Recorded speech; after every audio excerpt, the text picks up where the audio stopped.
Hello mga ka-blessings! Welcome sa aking channel, lalong-lalo na sa mga bago. Hello po!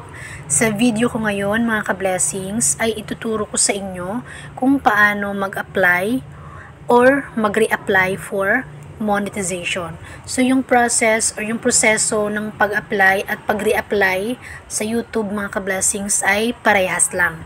So mamaya ipapakita ko sa inyo kung ano lang yung pinagkaiba ng apply at saka reapply.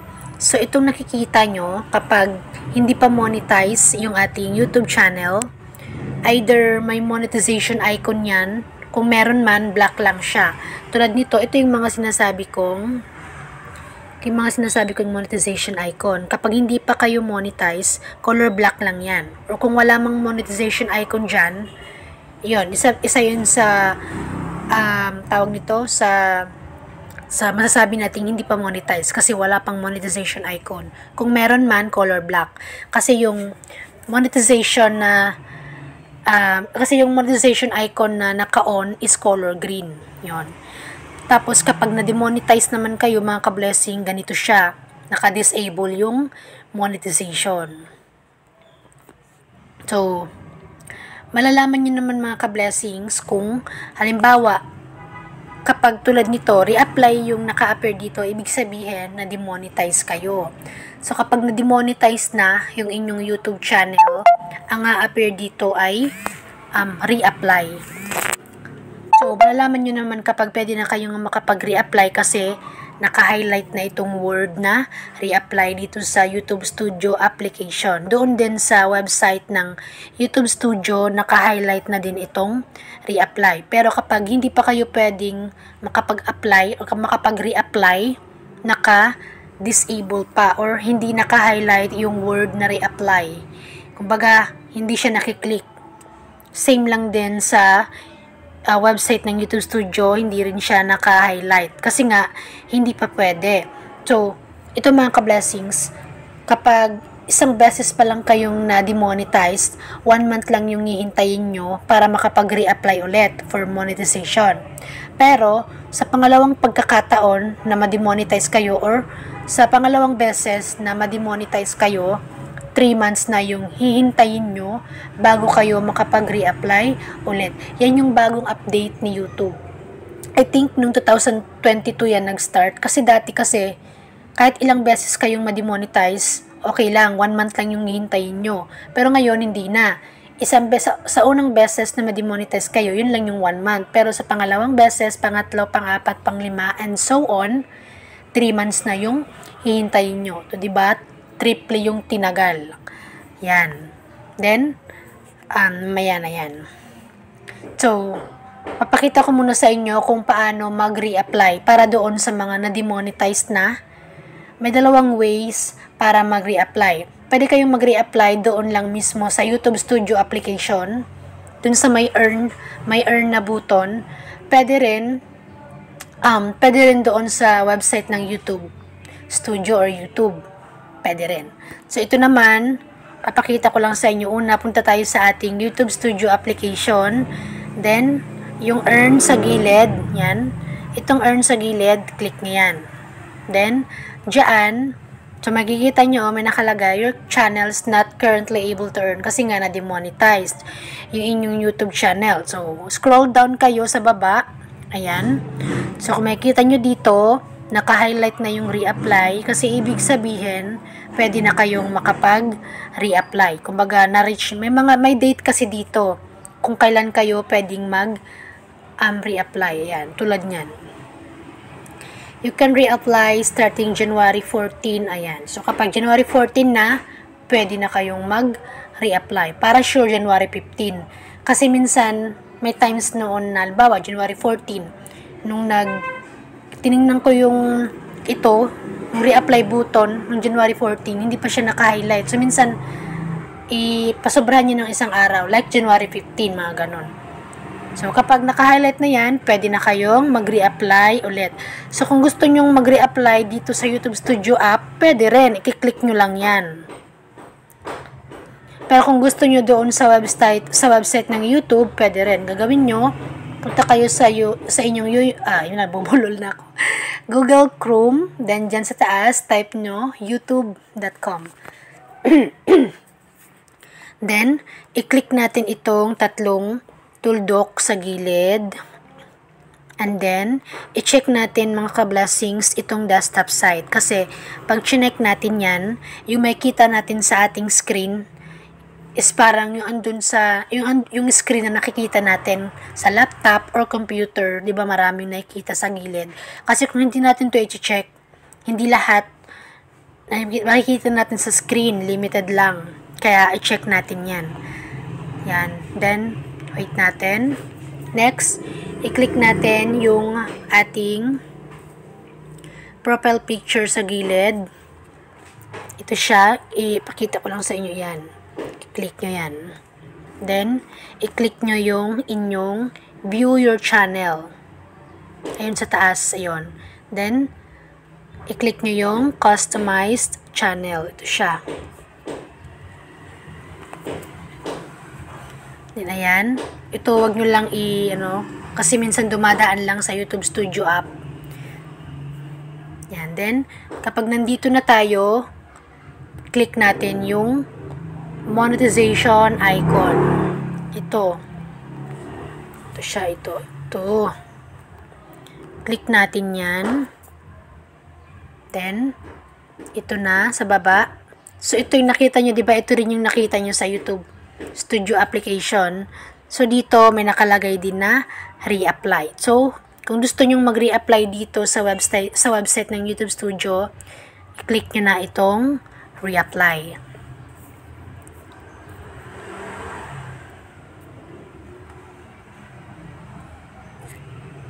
Yan. So, kung makikita nyo, after nyo i-click yung reapply, nag-loading sa taas, then ito yung reply sa inyo. Your reapplication is under review. So, after nyo mag-apply for reapply for monetization, nire-review na nila yan, mga taga-YouTube. Nire-review nila yan kung wala nga ba kayong violations or yung mga videos nyo, lahat nakasunod sa guidelines ng YouTube. So, kung wala ng problema yung inyong mga videos, mamomonetize na kayo niyan. Pero kung meron problema silang nakita, madidemonetize na naman kayo ulit. So, nung unang ako mga ka-blessings, nung unang apply ko for monetization, 1 day and 8 hours nag-reply or nag-email sa akin sa YouTube na na-demonetize yung aking YouTube channel. So, yung unang apply ko for monetization mga ka-blessing, hindi ako na-approve kaagad kasi nga meron akong violation. At yung violation na yun ay yung aking reuse content. Yan. Pero kapag wala kayong problema, walang violation, sa tingin nyo walang violation sa inyong mga videos, wala pang 1 day mga ka-blessing, i-email kaagad kayo ni YouTube na approve na kayo for monetization.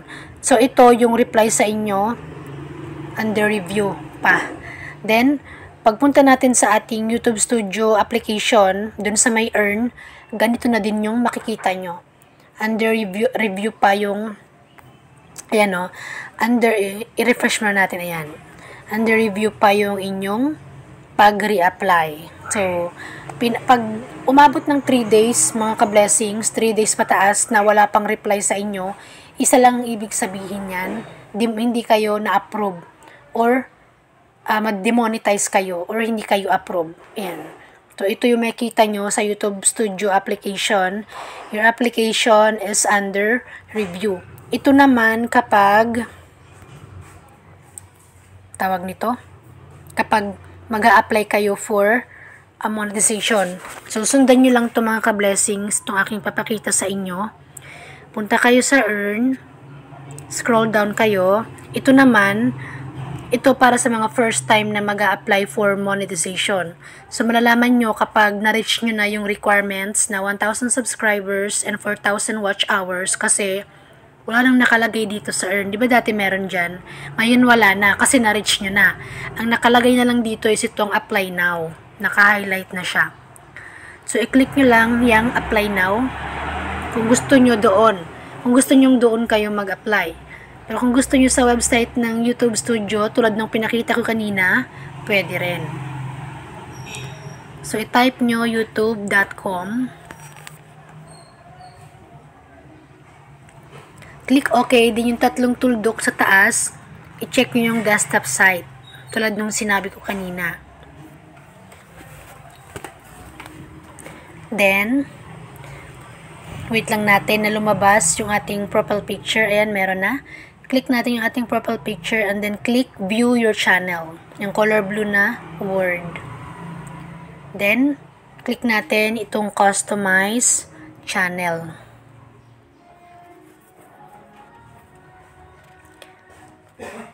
Yan, wait lang natin. Huwag lang nating papakialaman. Then next, nakiklik natin ay itong monetization icon. So, kung ano yung ginawa natin kanina, yung sa pag-re-apply, ganun din naman yung proseso ng pag-apply.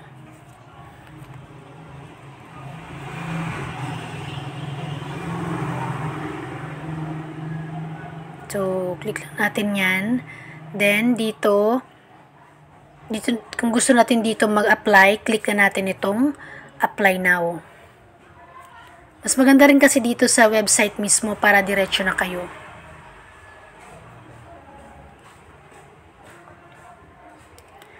Yan, click nyo lang iyang apply now. So, pasensya na mga ka-blessings kung medyo malikot kasi nga nirecord ko lang yan. Wait lang, bumalik tayo. Ito na tayo. Pag-click nyo ng apply now,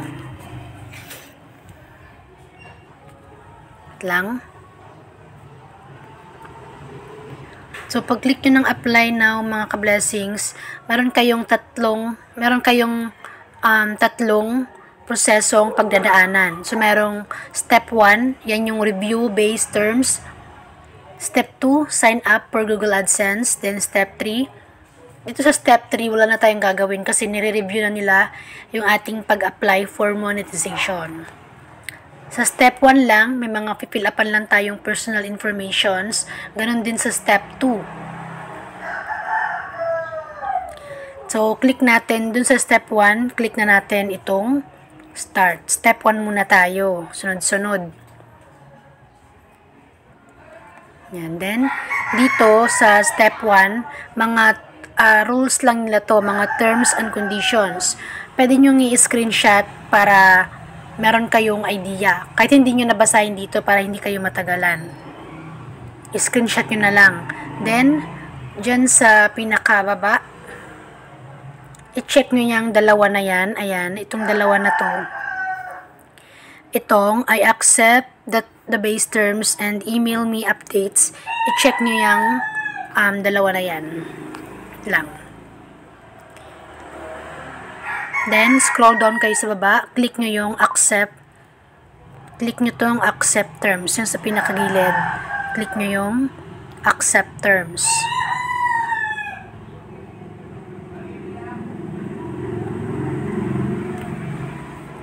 Then, yan. Ito na siya. Processing na. After nating i-accept yung terms, kung makikita nyo, yung step 1 natin, done na kaagad. So, ibig sabihin, tapos na tayo sa step 1. Ngayon, step 2 naman tayo. Click natin tong start sa step 2.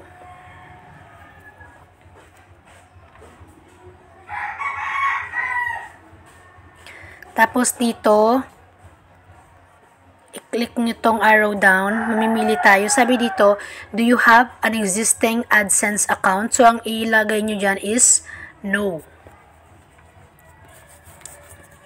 Click nyo yan, then piliin nyo yung no, I don't have an existing account, then click nyo yung continue. Then, pag-click natin ng continue, i-click nyo yung Gmail account na ginamit nyo sa inyong YouTube channel. Yun yung piliin nyo.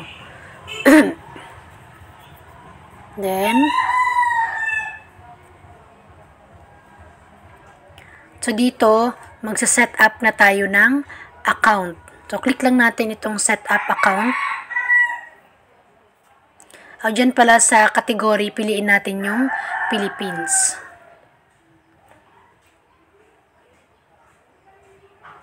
Kung ano yung nationality, yan yung piliin nyo. So, tayo, Philippines. Then, Sa baba, yan lang din yung ilan sa kanilang mga terms and conditions. Pwede nyo i-screenshot na lang para meron kayong guide or idea tungkol sa terms and conditions ng AdSense or Google AdSense sa YouTube. Marami oh. So, mahalaga din mga ka-blessings na alam nyo yan or may idea kayo dyan para maiwasan yung magka-violation. Next, iti-check nyo na itong I have read and accept, ganyan. Then, click nyo na tong set up account. Ito siya, click nyo na yan. Yan, then,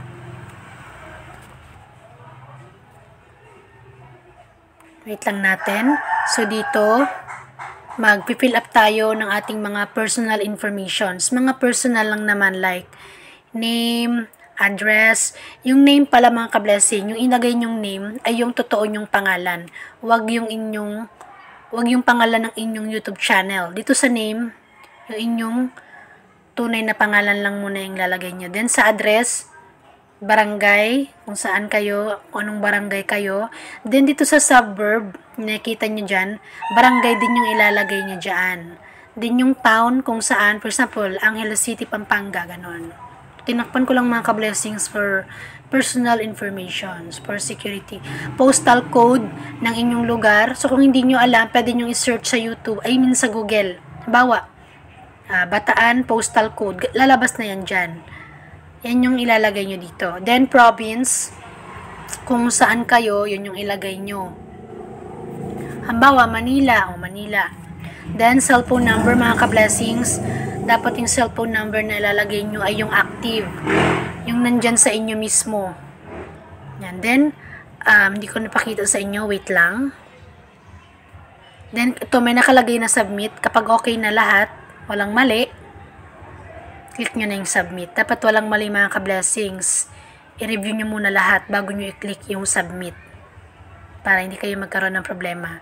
Then, after nyo i-click yung submit, ito na yung a-appear. So, dito, wag nyo na itong iibahin kasi dapat dito individual lang yan. Then, andito na yung inyong pangalan, yung barangay, kung taga saan kayo, yung postal code ng inyong lugar, yan, Philippines, then yung cellphone number. So, click nyo na tong submit. Ngayon, kung merong mali dito, pwede nyo i-click itong lapis para ma-edit nyo. Pero kung wala namang mali, i-click nyo na yung submit.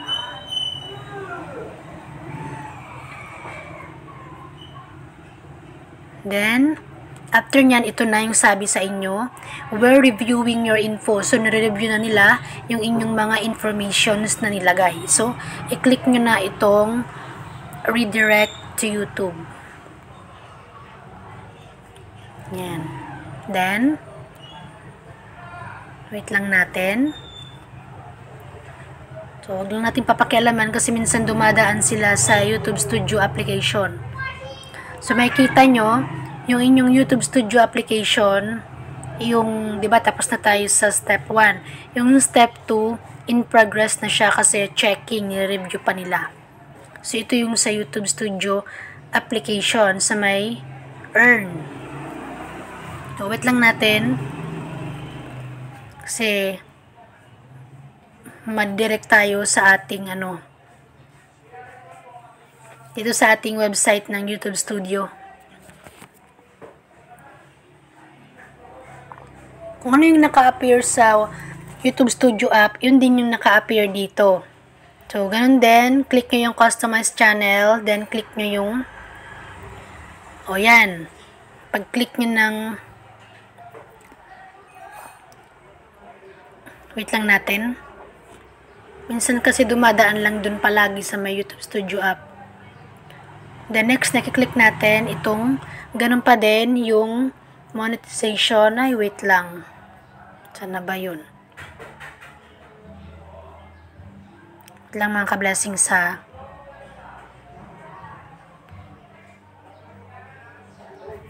Forward na natin kung saan tayo kanina ito.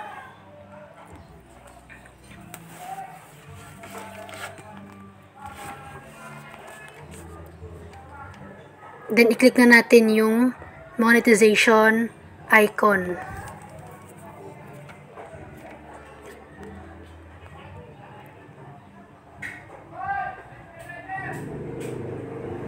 Yan. Then, kung makikita nyo, in progress na yung ating step 2. So, diba, step 1, tapos na tayo. Then, step 2, tapos na rin tayo kanina. Bali, nire-review pa nila, kaya in progress yung nakalagay dito. So, maya-maya, hindi pa abutin ng isang araw mga ka-blessings.